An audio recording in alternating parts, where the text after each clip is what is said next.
course, we as Swedes are very happy about the fact that we are part of the EU consultation, discussion, discourse on these issues.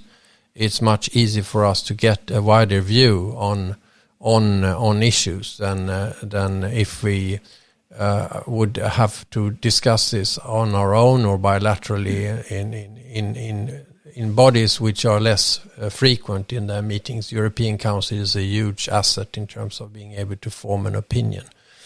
We have, I think most of us,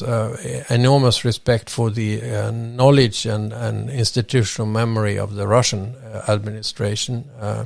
They have a number of very qualified people in place for a very, very long time.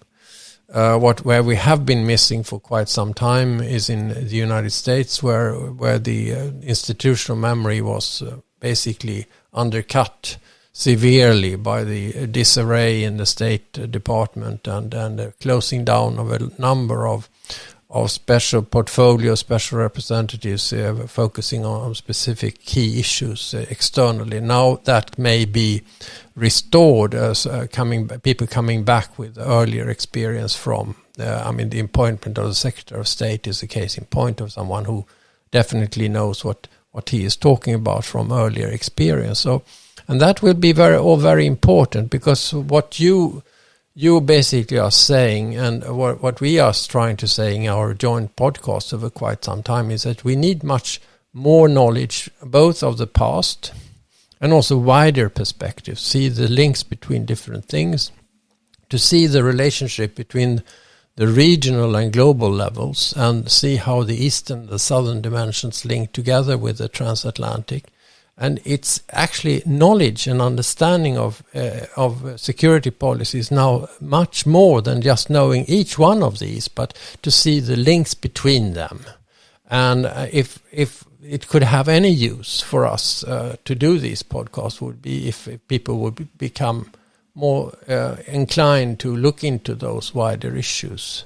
in a less than idealistic way, so to say, that comprehensive approaches are good. For what? Well, to see that there are actually some very difficult questions, difficult dilemmas out there,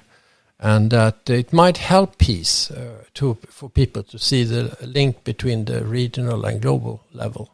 For Russia, it clearly is vital today, as we have said in an earlier podcast on arms control, that Russia is now extremely dependent upon the relationship with China, which we don't have time to talk about here, but the link between China, the United States and Russia is going to be fundamental, both on the strategic levels, but also in other arms-related areas, where both now China and India have larger military budgets than the Russian Federation.